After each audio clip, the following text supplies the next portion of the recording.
Ever wonder if your parents are tough on your dating life? What if your parents lived in the Middle Ages? Would your modern relationship even make sense to them? Would they question everything about your date, from their shoes to their last name, even their very existence in your world?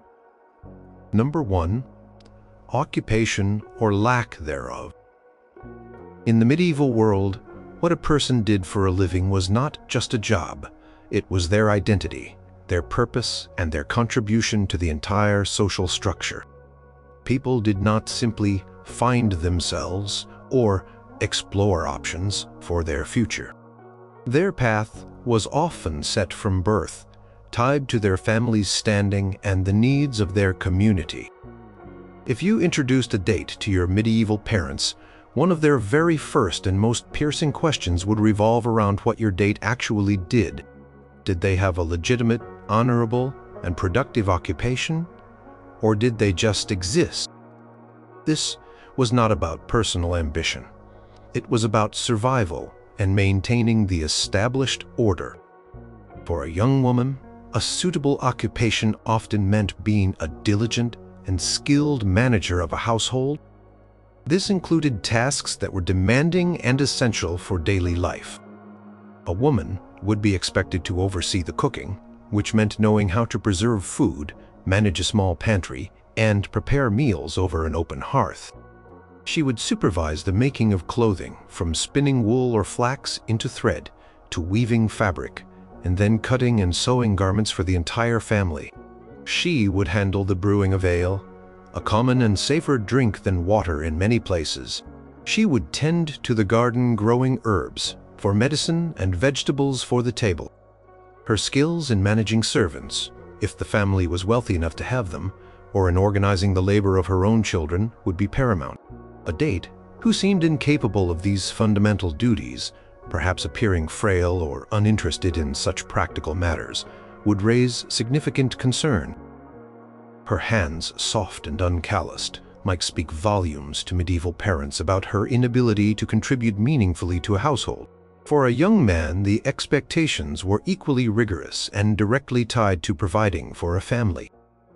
If your date was a noble, his occupation was to be a knight, a warrior, or a lord, managing his lands. This involved rigorous training from a young age, learning horsemanship, swordsmanship, and strategy. He would be expected to participate in military campaigns, uphold his lord's honor, and administer justice on his estates.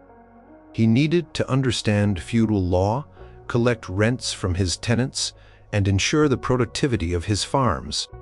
A noble date who spent his days idly avoiding military training or shunning the responsibilities of land management would be seen as a drain on resources and a potential source of shame.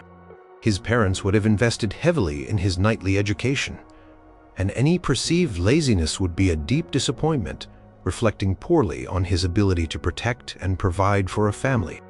If your date was a peasant, their occupation was rooted in the soil. They tilled the fields, sowed crops, harvested grain, and cared for livestock. Their hands were rough, their backs strong from ceaseless labor. They understood the rhythms of the seasons, the nuances of the land, and the constant threat of famine. Peasant date, who was not strong enough for the demanding physical labor, or who lacked the practical knowledge of farming, would be seen as a burden. Families relied on every able-bodied member to contribute to the harvest and ensure survival.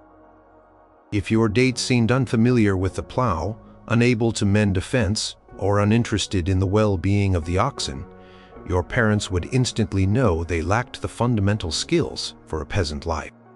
The very idea of someone not working the land, if they were a peasant, was almost incomprehensible. For those in towns, occupations were diverse, but equally defined. Craftsmen, like a baker, a weaver, a blacksmith, or a shoemaker, would belong to a guild. This meant years of apprenticeship, then becoming a journeyman, and finally, if skilled enough, a master. A master craftsman owned his own shop, employed apprentices, and contributed to the town's economy. Your parents would want to know if your date was a master, with a steady trade and a good reputation for quality work. Were they known for making sturdy shoes, delicious bread, or finely woven cloth? A date who was still an apprentice might be acceptable, but only if they showed clear promise and dedication to their craft. Someone who flitted between trades, lacked a guild affiliation, or was simply an unskilled laborer with no clear path to master status would be viewed with suspicion. Their financial stability and ability to provide a stable home depended entirely on their craft. Then there were the truly dishonorable occupations, or worse, the complete lack of one. Begging, wandering without purpose, or being a common vagrant was viewed with disdain and distrust. Such individuals were often suspected of criminality or lacking any moral compass. Parent would be terrified if your date had no fixed abode, no visible means of support, and no respectable trade. This person would be perceived as a burden on society, a threat to order, and utterly incapable of supporting a family or upholding its good name. The idea of your date being a minstrel, a traveling performer, or even a scholar without an established position within the church or a noble household could also raise eyebrows. While some traveling occupations were tolerated, they rarely provided the stability and security that medieval parents sought for their children's future. They desired a date who was rooted, productive, and contributed to the structured world they understood. Your parents' entire framework of societal worth was built upon the concept of one's defined and productive role. Number 2. Age and maturity. In medieval society, age was not just a number on a birth certificate. It was a crucial indicator of readiness for the responsibilities of marriage, family, and contributing to the community. While the specific legal ages for marriage might seem startlingly young by modern standards, sometimes as low as 12 for girls and 14 for boys, as recorded in some church canons, the actual practical age for marriage was often a few years older. This was because real life required a certain level of physical and emotional maturity to handle the immense duties of running a household, working the land, or managing a trade. Your medieval parents would look at your date and immediately assess if they fit the unwritten criteria for a suitable spouse based on their apparent age and perceived level of maturity.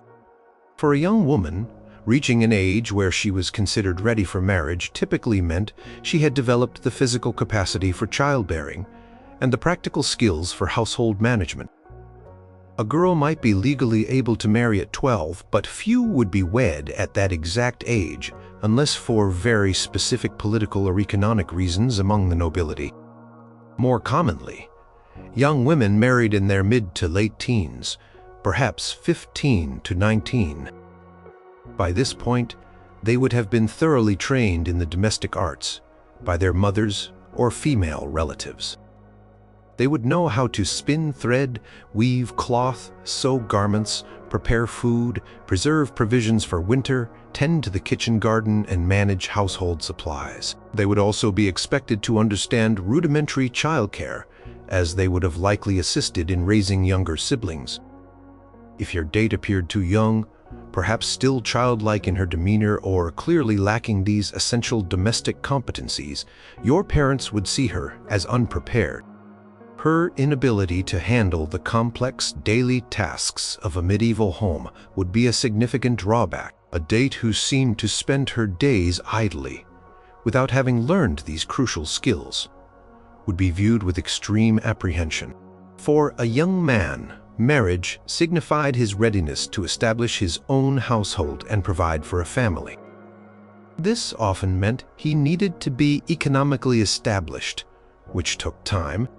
For peasants, this meant being strong enough to work the land independently, perhaps inheriting a plot, or being able to farm a tenant holding. For craftsmen, it meant completing their apprenticeship and becoming a journeyman, or ideally a master of their trade. For nobles, it meant demonstrating competence in warfare, land management, and diplomacy. These achievements usually placed a man's marriage age in his late teens or early 20s, perhaps 18 to 25. If your male date seemed too young, perhaps still boyish in his build, or lacking the settled presence of someone ready to take on adult responsibilities, your parents would hesitate. Did he have a trade or land? Could he find himself capable of making sound decisions? A date who seemed more interested in youthful escapades than in building a stable future would not impress. They would question his ability to take charge of a household and navigate the complexities of daily life in a challenging world. The concept of being too old for marriage also existed, though it applied differently to men and women. For women, marrying past the typical childbearing years, generally considered to be in her late 20s or early 30s, could be a concern, especially if the primary goal of the marriage was to produce heirs. A widowed woman might remarry, but her age and ability to have more children would still factor into the decision. For men, being too old was less about fertility and more about physical vigor, and the remaining years they had to provide for and protect a family. An older man, perhaps in his 50s or 60s, might be seen as lacking the physical strength for labor or defense, or less likely to be around long enough to see his children grown. While wisdom and experience were valued, practical considerations often outweighed them. Your parents would evaluate your date's physical appearance for clues about their age and maturity. Were they robust and strong, or frail and undeveloped? Did they carry themselves with confidence and purpose? Or did they seem hesitant and uncertain? They would listen to how your date spoke, assessing their vocabulary, their understanding of adult matters, and their overall wisdom. A date who spoke with childish naivety or lacked knowledge of practical affairs would not be deemed mature enough. Your parents would also consider your date's life experiences. Had they traveled? Had they faced adversity? Had they managed any responsibilities before, even small ones? A date who had lived a sheltered or unproductive life, regardless of their chronological age, would be viewed as lacking the necessary maturity to embark on the demanding journey of medieval marriage. They would not be interested in a date who seemed unprepared for the serious business of life. Number 3. Behavior and etiquette. In the Middle Ages, public perception, honor, and proper conduct were everything. Your family's standing in the community, your ability to secure good alliances, and even your personal safety could depend on how you and your kin behaved. When you presented a date to your medieval parents, they would scrutinize every gesture, every word, every mannerism, searching for any sign that your date might bring shame or disrepute upon your family. The modern concept of being yourself or casual dating would have been alien and deeply alarming. Instead, a strict code of etiquette governed interactions, especially between potential spouses. Public displays of affection, such as holding hands, lingering glances, or any physical contact beyond the formal greeting, would be considered scandalous and utterly inappropriate. Such actions would suggest a lack of modesty, a disregard for social norms, and could even hint at a lack of virtue, especially for a young woman. Medieval society placed a high value on discretion and decorum, and any open demonstration of romantic interest before a formal betrothal and marriage would be a grave offense. Your parents would expect your date to maintain a respectful distance, speaking only when addressed, and behaving with utmost reserve. The way your date spoke would be meticulously observed. Did they speak too loudly, drawing unwanted attention? Did they use crude language, swear, or engage in gossip? Such behaviors would be considered uncouth and indicative of poor upbringing. A refined person, particularly if from a noble or wealthy merchant family, would use polite language, speak clearly and concisely, and show deference to elders and superiors. Even for a peasant, excessive boisterousness or coarse jokes would suggest a lack of self-control. Your parents would also listen to the content of their speech, Did they complain often? Did they boast? Or did they speak of practical matters, show respect for tradition, and demonstrate humility? Table manners, especially during a shared meal, would be a critical test. Did your date know how to use a knife properly, as forks were rare? Did they tear meat with their hands? Did they chew with their mouth open or make slurping noises while drinking? Did they take more than their share of food? Proper etiquette at the dinner table involved sharing, not being greedy, and showing consideration for others. A date who appeared gluttonous, messy, or ignorant of basic dining customs would suggest a lack of refinement and self-discipline, reflecting poorly on their upbringing and character. Beyond speech and manners, your date's general demeanor and reputation in the community would be paramount. Were they known for gambling, frequenting taverns excessively, or engaging in brawls? Such activities would immediately flag them as irresponsible and potentially dangerous. Was your date known for keeping company with unsavory individuals or for challenging authority figures like the local lord or the parish priest? Any association with disreputable characters or rebellious behavior would be a serious cause for concern. Medieval parents understood that your date's past actions and current reputation would inevitably become intertwined with your family's own honor. Your parents would also observe how your date interacted with various members of society. Did they treat servants or commoners with disdain? Did they show proper respect for their own parents and elders? Did they defer to those of higher social standing? A person who lacked respect for the established social hierarchy, or who was rude to those perceived as beneath them, would be seen as arrogant and potentially troublesome. They would also watch for signs of a volatile temper. Were they quick to anger? Did they get into arguments easily? Calm and rational disposition was highly valued, as it indicated stability and the ability to maintain peace within a household and community. Even something as seemingly minor as a date's posture, slouching, fidgeting, or appearing restless, could be interpreted as a lack of discipline or proper breeding. Every detail would contribute to your medieval parents' overall assessment of your date's suitability, ensuring they were not a source of future embarrassment or conflict. Number 4. Physical health and appearance. In the Middle Ages, life was often brutally short and physically demanding. The concept of physical health was not just about feeling good. It was about survival, the ability to work, and the capacity to produce healthy offspring. When your medieval parents looked at your date, they would not be assessing for modern beauty standards. Instead, they would be conducting a thorough, if unspoken, inspection for signs of robust health, strength, and the practical capabilities necessary for a medieval life. Any hint of weakness, chronic illness, or physical disability would be a serious red flag, not out of cruelty, but out of a stark realism about the challenges of the age. For a young woman, a key aspect of her physical health was her perceived ability to bear healthy children. High infant mortality rates meant that producing multiple healthy offspring was crucial for continuing the family line and ensuring future labor. Parents would look for signs of fertility and vigor.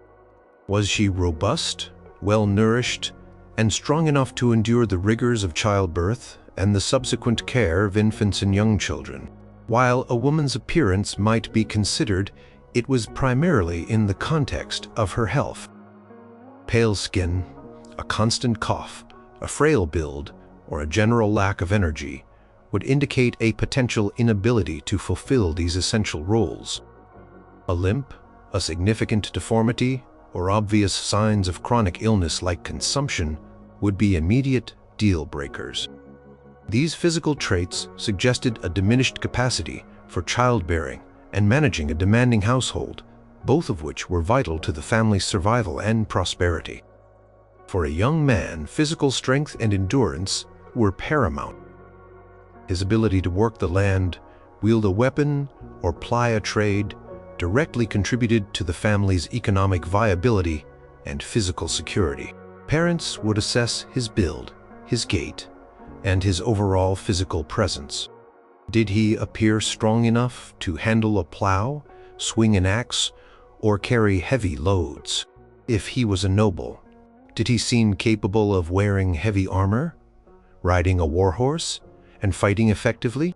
A man who was scrawny, sickly, or easily fatigued would be seen as a liability. Evidence of past serious illnesses, like the pockmarks from smallpox that left deep scars on many faces, might be common, but active signs of illness, like a persistent fever or visible sores, would raise alarm.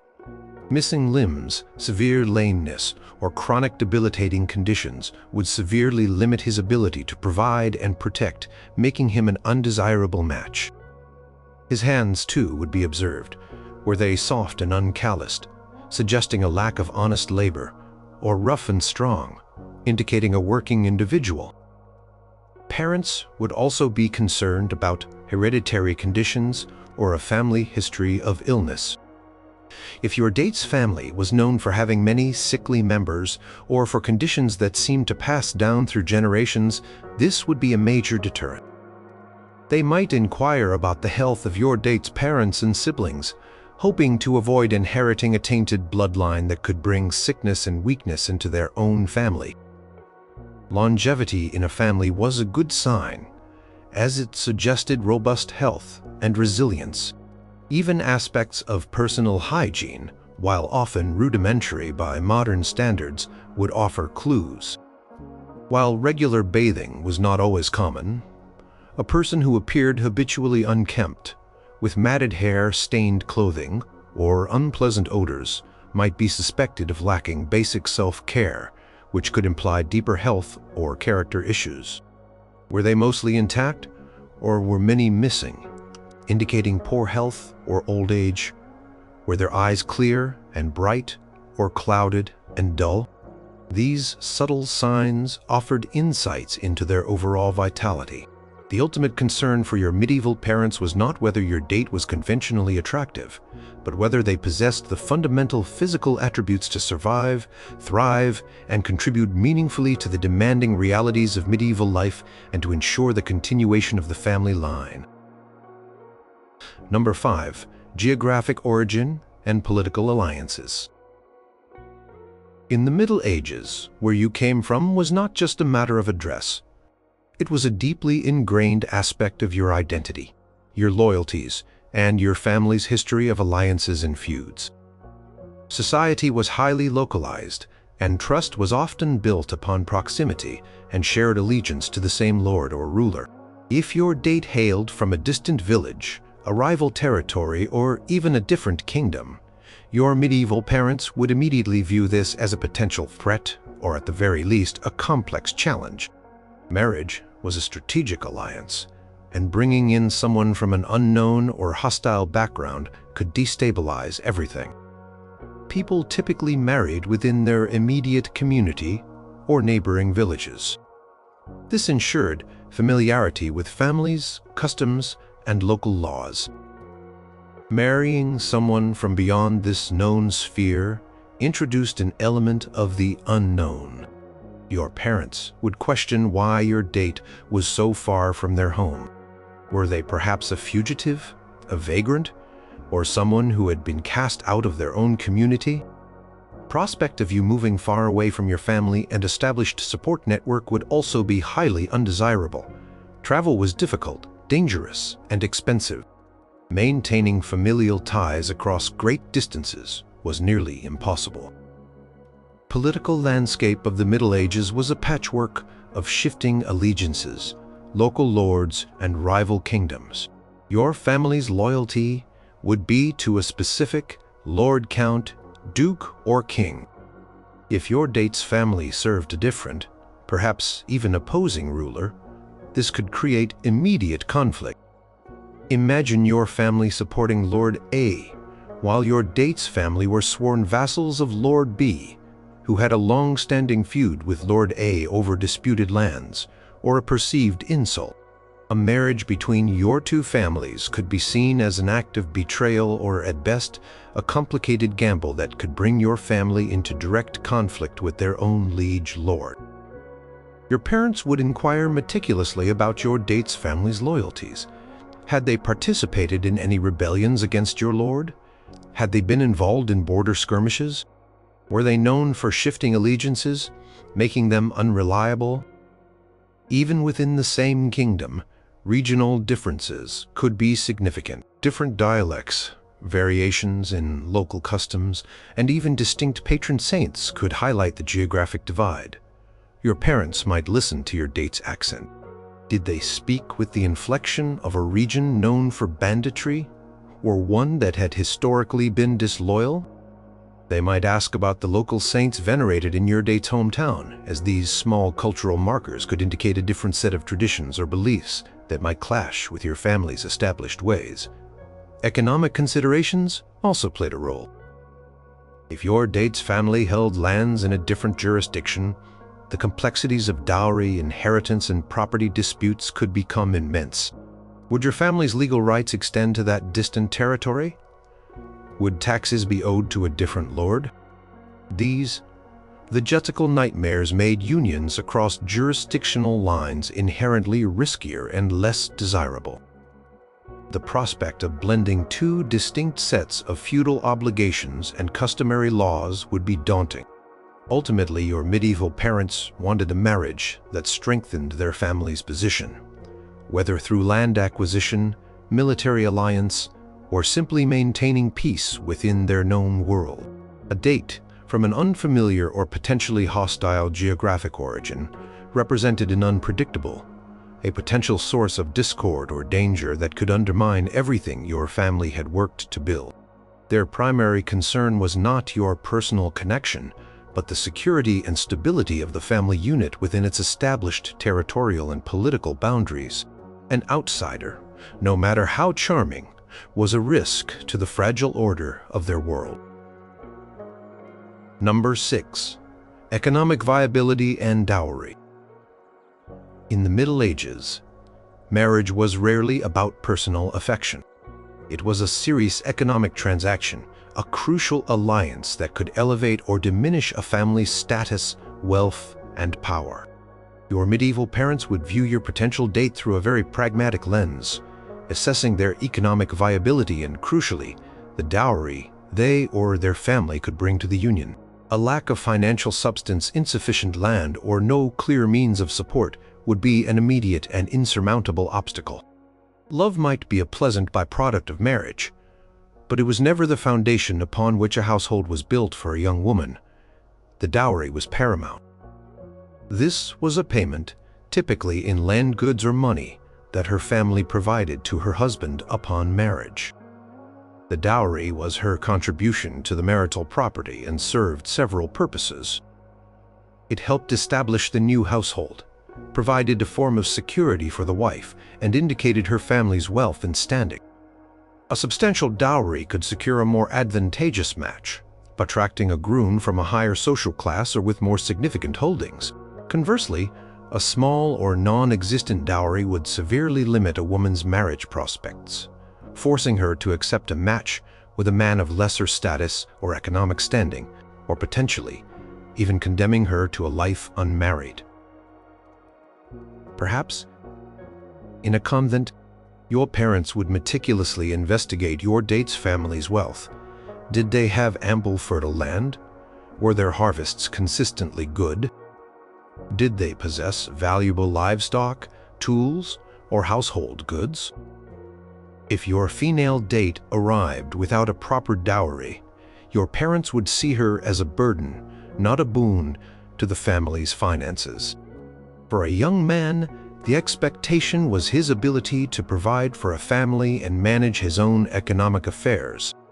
This could mean inheriting land, establishing a successful trade, or demonstrating competence in managing a noble estate. When assessing a male date, your parents would want to know the extent of his landholdings, if any, and their productivity. Was he a tenant farmer? And if so, how secure was his tenure? If he was a craftsman, did he have a thriving workshop, a good reputation, and enough apprentices to ensure a steady income? Could he afford the necessary tools and raw materials?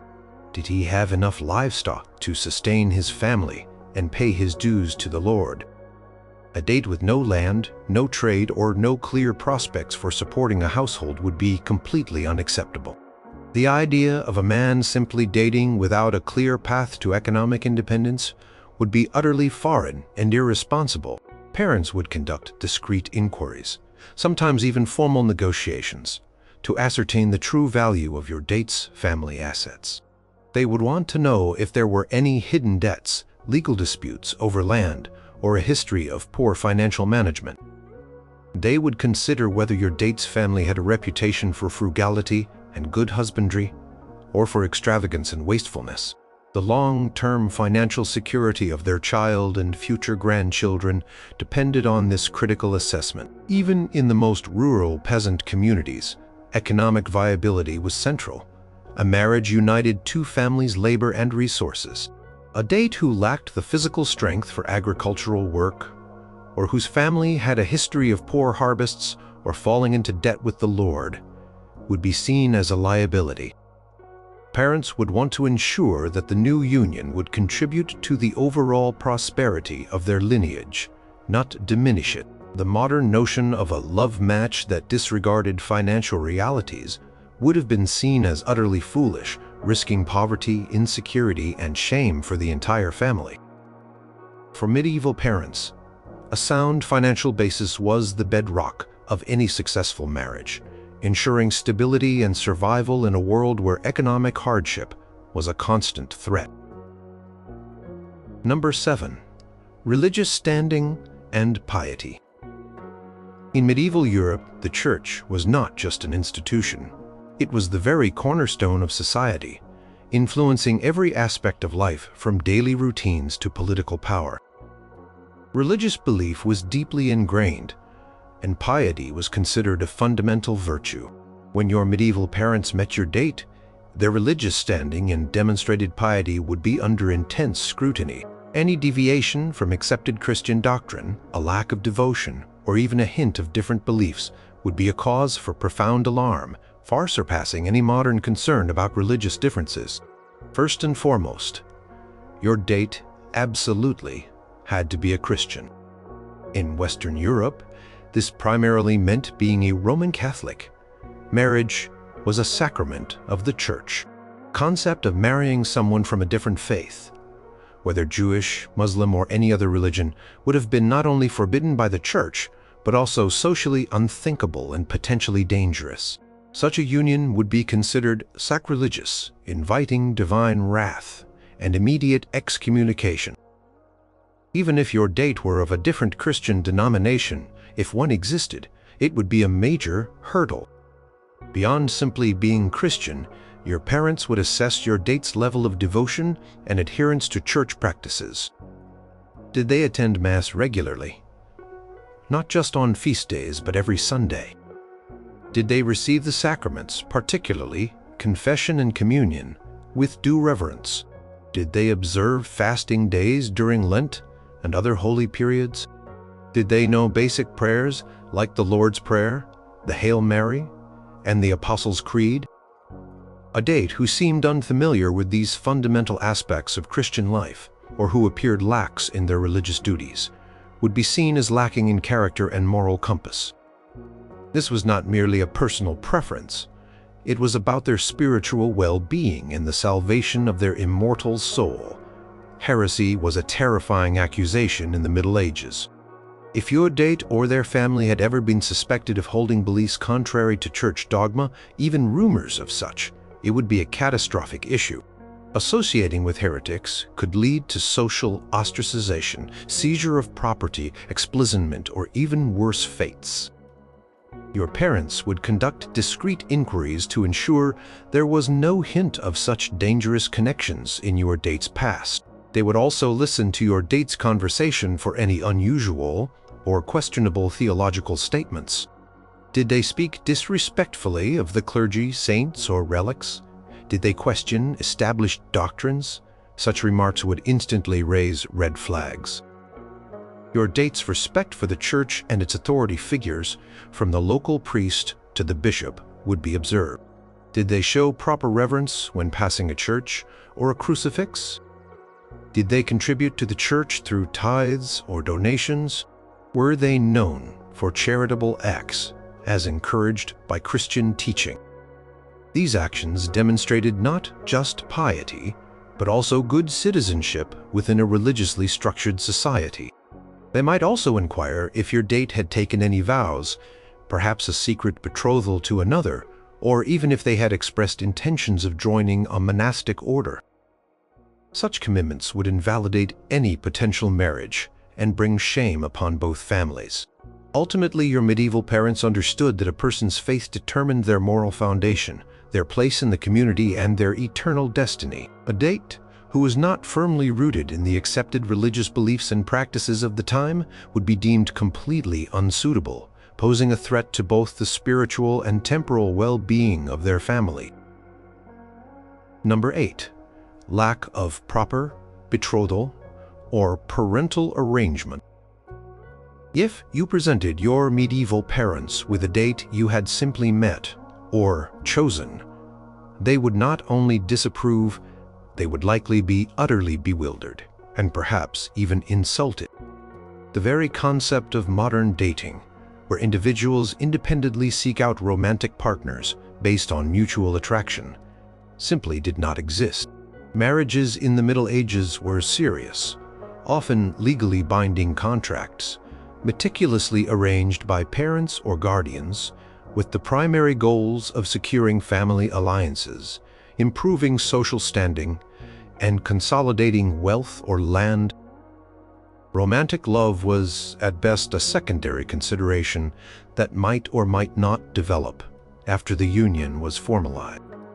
The journey to marriage began not with a casual encounter, but with careful negotiations between families, often initiated when children were quite young. These discussions would involve intricate details about dowry, inheritance, property rights, and the future economic security of the couple and their respective families. Once an agreement was reached, a formal betrothal would take place. This was a public, legally recognized promise to marry, often involving an exchange of rings, a feast, and the presence of witnesses. In many ways, a betrothal was nearly as binding as marriage itself, with severe penalties for breaking the agreement. Your parents would be aghast at the notion of your date not having gone through this formal process. How could you be dating someone who wasn't already formally promised? And how could your family possibly consider a union not sanctioned by established custom and law? The idea of spending time alone with someone of the opposite sex before marriage would be seen as scandalous and deeply inappropriate. Such behavior would immediately raise questions about your character and virtue, particularly for a young woman. Any private interaction would be assumed to be for illicit purposes, bringing shame upon both families. All interactions between potential spouses, or indeed any unmarried men and women, were expected to be supervised, usually by chaperones or within public communal settings. A date without supervision would be a direct challenge to parental authority and moral standards. Your parents would want to know who initiated this date. Was it your date? Was it you who gave permission? The lack of parental consent and formal family involvement in the initial stages would signify a complete disregard for tradition and a fundamental misunderstanding of marriage itself. They would not understand how a bond could form outside of the established framework of family negotiations, church sanction, and legal agreement. The very informality of your date would scream illegitimate in their eyes. Furthermore, the focus on individual choice and personal attraction common in modern dating would be seen as naive and irresponsible. Medieval parents understood that marriage was too important to be left to the fleeting emotions of young people. It was a societal duty, a means of perpetuating family lines, and a way to secure economic and political advantages.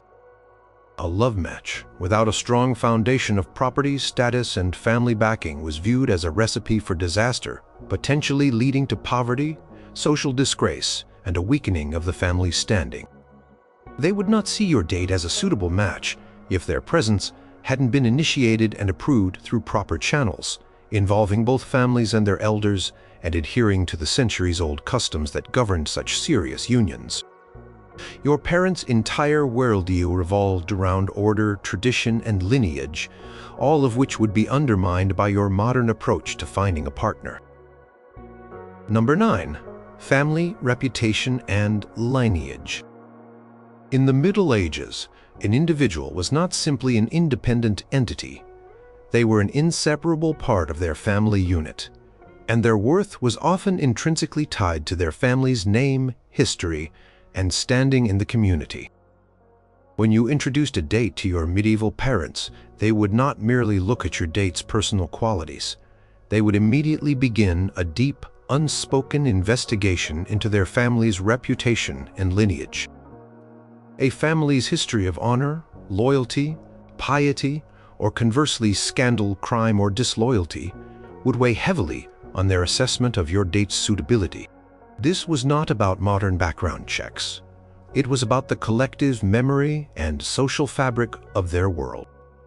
Your parents would want to know everything about your date's ancestors. Were they known for upholding oaths and promises? Or were they notorious for breaking them? Had any members of their family been involved in serious crimes, such as theft, murder, or rebellion?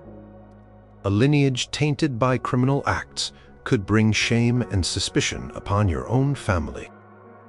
Feuds between noble families, or long-standing disputes between peasant clans over land or resources, were common. Marrying into a family with a history of conflict could mean bringing those dangerous animosities directly into your own household, potentially endangering your family's safety and prosperity. Your parents would be acutely aware of who their family's allies and enemies were, and a date from a rival or hostile lineage would be an immediate and significant concern. The family's standing with the local lord or the church was also crucial. Had your date's family always been loyal vassals, paying their dues and fulfilling their obligations? Or had they been known for insubordination or challenging authority? Had any members been excommunicated or otherwise fallen out of favor with the church? Such marks of disfavor could affect the family's social standing, their ability to conduct business, and even their eternal salvation. A date associated with a disloyal or impious family would be seen as a direct threat to your own family's reputation and well-being. The concept of bloodline was deeply ingrained in medieval thought, particularly among the nobility. Certain families were considered to have a purer, more ancient, or more honorable lineage. Genealogical records, while not always perfectly accurate, were often meticulously kept for noble families to establish their claims to land, titles, and legitimacy. Your parents would know or quickly find out if your date's family was considered good stock or if there were any questionable origins, such as illegitimacy in the past. Even for commoners, a family's history of diligence, hard work, and good husbandry was a valuable asset, and a history of laziness, drunkenness, or chronic debt would be a serious stain. Your parents would rely on local gossip, oral traditions, and the collective memory of the community to piece together your date's family history. A date whose relatives were known for excessive pride, arrogance, or a contentious nature might suggest that these undesirable traits would pass down. Conversely, a family known for its generosity, piety, or good counsel would enhance your date's appeal. They would also observe the reputation of your date's immediate family.